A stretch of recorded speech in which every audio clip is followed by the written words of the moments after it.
1 जनवरी 1818। भीमा कोरेगांव की इस लड़ाई में महार ब्रिटिशों की ओर से लड़े थे पेशवाओं के खिलाफ। ये तीसरी लड़ाई थी जो पेशवा और ब्रिटिशों के बीच होने जा रही थी। पेशवाओं के लिए यानी दूसरे बाजीराव के लिए ये लड़ाई अपनी सत्ता फिर से पाने के लिए थी। इससे पहले भी 2 बार इस लड़ाई में बाजीराव पेशवा को ब्रिटिशों के सामने अपने घुटने टेकने पड़े थे। आमतौर पर देखा जाने पर ऐसा लगता है कि ये लड़ाई पेशवा और ब्रिटिशों के बीच की लड़ाई थी। पर क्यों ये लड़ाई महारों की शौर्य गाथा कहलाई और क्यों ब्रिटिश पेशवा लड़ाई एक गौण लड़ाई बनकर रह गई?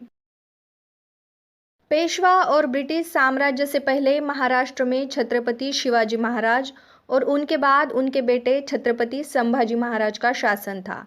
संभाजी महाराज के शासनकाल में सभी जाति धर्म के लोगों को एक समान रखा जाता था। छत्रपति शिवाजी और संभाजी महाराज ने अपने शासन में महारों को अपने सैन्य में शामिल किया था। ये पेशवाओं के लिए एक जबरदस्त झटका था, क्योंकि पेशवा जाति व्यवस्था के कट्टर समर्थक थे। ब्राह्मणों द्वारा निर्माण की गई मनुस्मृति को संभाजी महाराज ने कभी भी नहीं अपनाया। ये बात मराठा साम्राज्य के पेशवाओं के गले नहीं उतर रही थी, क्योंकि पेशवा का यानी ब्राह्मणों का वर्चस्व कम हो रहा था। 11 मार्च 1689 में संभाजी महाराज की हत्या मुगल बादशाह औरंगजेब द्वारा की गई। इसके बाद मुगलों की सत्ता आना प्रत्याशित था, लेकिन ऐसा ना होते हुए सत्ता आती है मनुवादी पेशवाओं की। इसलिए बहुत से इतिहासकारों का ये अनुमान है कि संभाजी महाराज की हत्या ब्राह्मणों द्वारा रचा हुआ एक षड्यंत्र था। आइए जानते हैं संभाजी महाराज की हत्या के बाद उस दिन वडुगांव में जो वाकया हुआ। 11 मार्च 1689 दोपहर को जनाबाई परडी हमेशा की तरह भीमा नदी के तट पर कपड़े धो रही थी। अचानक उसके पैरों को एक मांस का टुकड़ा लगता है। वो मांस का टुकड़ा उठाकर वो बाहर फेंकती है। पास से ही गुजरने वाले गडरिये के पास वो मांस का टुकड़ा गिरता है। ये देखकर गडरिया कहता है, अरे जना, ये क्या कर रही हो? जनाबाई कहती है, अरे मामा, किसी ने भीमा नदी के पवित्र पानी में बकरे के मांस के टुकड़े फेंक दिए हैं। इस पर गडरिया कहता है, जना, तुझे पता नहीं, कल रात को छत्रपति संभाजी महाराज की औरंगजेब ने हत्या कर दी है और उनके शरीर के टुकड़े नदी में बहा दिए गए हैं। आदेश दिया है कि कोई भी महाराज के शरीर को अग्नि नहीं देगा। अगर कोई ऐसा करता है तो उसका भी यही अंजाम होगा। ये बात सुनते ही जना राधाबाई पाटिल के वाड़े पे जाती है और पूरी हकीकत बताकर वो ये उम्मीद करती है कि राधाबाई और दामोजी पाटिल अपने राजा के लिए कुछ इंसाफ करेंगे, पर वो नाउम्मीद हो जाती है। गांव के लोगों से भी वो ये कहकर मदद मांगती है कि अपने छत्रपति के राजपुत्र की औरंगजेब ने हत्या कर दी है और हम खामोश कैसे बैठ सकते हैं। हमें हमारे राजा के साथ इंसाफ करना होगा।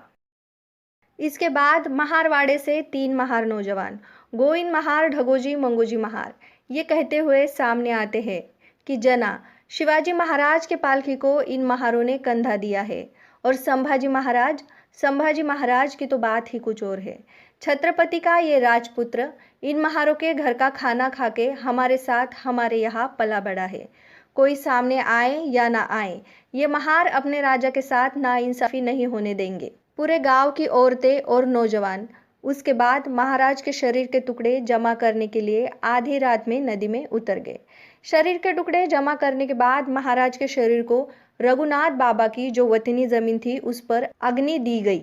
पर इस घटना के बाद जिन महारों ने महाराज को अग्नि दी थी और अग्नि देने के लिए जगह दी थी, उस पूरे महार समाज पर पेशवाओं ने मार्शल लॉ लागू कर दिया, जिसमें महारों की कमर में झाड़ू और गले में मटका बांध दिया गया, जिससे कि चलते वक्त उनके पैरों के निशान मिट जाए, क्योंकि उनके पैरों के निशान पर किसी का पैर पड़कर वो अपवित्र न हो जाए। और गले में मटका इसलिए क्योंकि वे जमीन पर ना थूक सके, क्योंकि जमीन अपवित्र न हो जाए। जिन महारों ने छत्रपति शिवाजी महाराज के साथ कंधे से कंधा मिलाकर इस साम्राज्य की नींव डाली थी, उसी महार समाज को उनकी ही मातृभूमि में लाचार और अपमानित जीवन जीना पड़ रहा था। तकरीबन 1600 की शुरुआत में ही ब्रिटिशों ने भारत में अपने पैर जमाने की कोशिश कर दी थी। ब्रिटिशों को यहाँ पर अपनी सत्ता मजबूत करने के लिए और भी मनुष्य बल की ज़रूरत थी। ऐसे में ब्रिटिशों की नज़र यहाँ के महारों पर पड़ती है, जो कदकाठी से काफ़ी मजबूत थे। ब्रिटिशों ने 1750 से महेश वाले के गुरु का चला नाम अमर कर जाएगा।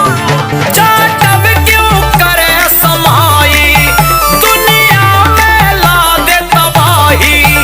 अरे मिट के वो धरती से जिसने हमको ललकारा।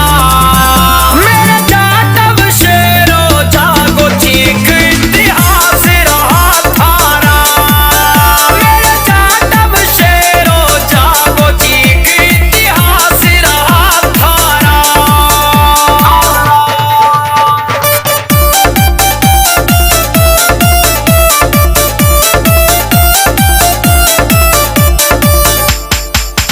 बापू जगजीवन राम ने रुख इतिहास का मोड़ा था।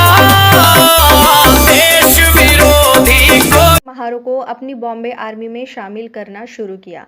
1690 से लेकर 1700 के मध्य तक महारों को जो अपमानित जीवन अपने ही मातृभूमि में जीना पड़ रहा था, और ऐसे में ब्रिटिशों की आर्मी में शामिल होना महारों के लिए अपना जीवन बेहतर बनाने का एक सुनहरा मौका था।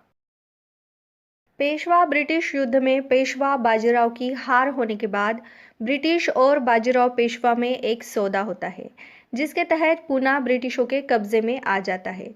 जितना प्रदेश ब्रिटिशों ने जीता है वो बॉम्बे टेरिटरी में शामिल किया जाता है।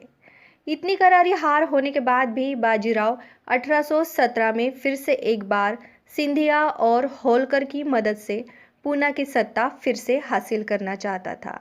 इस बात की ब्रिटिशों को भनक लग गई थी।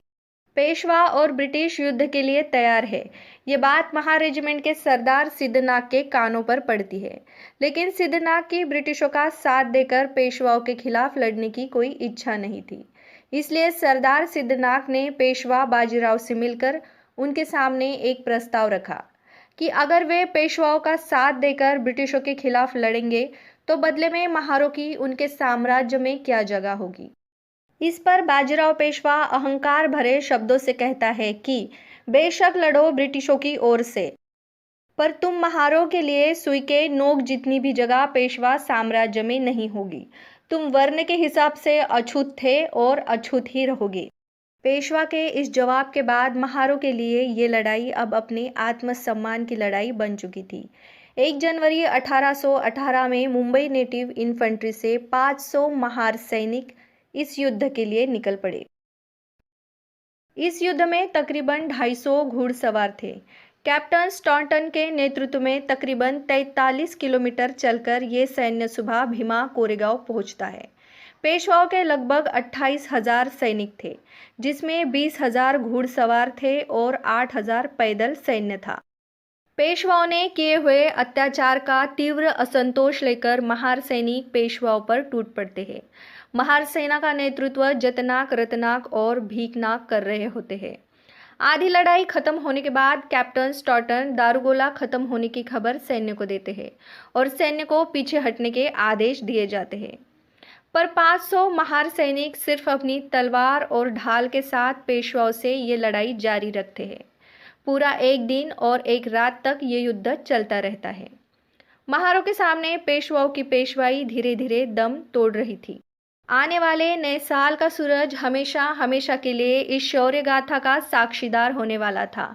शूर वीर लड़वैया महारों ने पेशवाओं की पेशवाई मनुवाद इसी जमीन में दफन कर दिया था। बाबा साहब कहते थे कि जो कौम अपना इतिहास भूल जाती है वो कौम अपना इतिहास नहीं बना सकती। इस वैभवशाली इतिहास को और शूर महारों को सलामी देने के लिए बाबा साहब 1 जनवरी को अपने अनुयायियों के साथ भीमा कोरेगांव की इस पावन जमीन पर नतमस्तक होने आते थे। उम्मीद करते हैं कि आपको महारों का ये गौरवशाली इतिहास जानकर अच्छा लगा होगा। शहीद महार सैनिकों को हमारी ओर से विनम्र अभिवादन और आप सबको क्रांतिकारी जय भीम। वीडियो को ज़्यादा से ज़्यादा शेयर करें ताकि लोगों को सच्चा इतिहास पता चले।